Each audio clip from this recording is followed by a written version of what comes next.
भूतिया हवेली। गांव की गहरी छावनी में एक भव्य बंगला खड़ा था। इस बंगले का नाम विला विक्टोरिया था। बंगले के सामने एक बड़ा बगीचा था जिसमें अनेक प्रकार के फूल थे।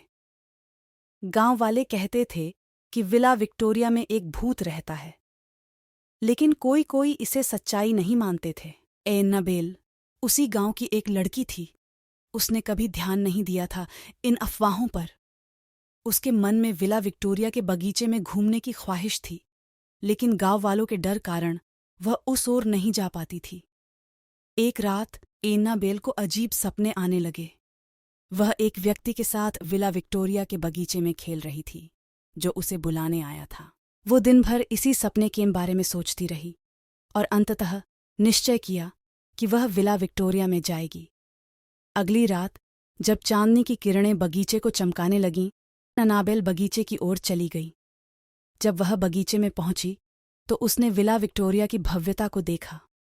बगीचे की शांति और सुंदरता ने उसे प्रभावित कर रही थी, लेकिन फिर भी वह कुछ अजीब महसूस कर रही थी। एक अजीब आवाज सुनाई दी और उसने महसूस किया कि कोई उसके पीछे है।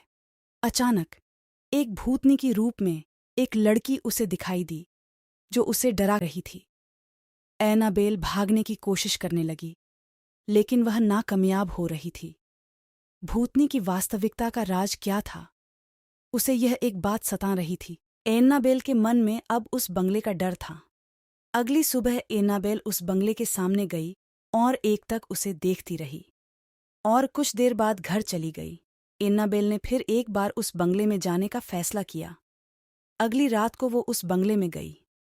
उस दिन उसकी मुलाकात उस भूत से हुई। वो भूत एक लड़की थी जिसका नाम सरिता था। सरिता जिस लड़के से प्यार करती थी, उस लड़के ने सरिता को धोखा दिया और उसे मारकर उसकी लाश को विला विक्टोरिया में दफन कर दी। इस वजह से सरिता को मुक्ति नहीं मिली। उसकी आत्मा वहीं घूमती रही। सरिता ने ये सारी बातें एनाबेल को बताई। एनाबेल ने उसे इंसाफ दिलाने का फैसला किया। दूसरे दिन एनाबेल ने ये बात सभी गांव वालों को बताई। सरिता के मृत शरीर को निकाल उसका अंतिम संस्कार किया गया और एनाबेल ने सरिता के खूनी को सजा दिलवाने की ठान ली। इस तरह विला विक्टोरिया भूत मुक्त हो गया और सरिता के आत्मा को शांति मिली।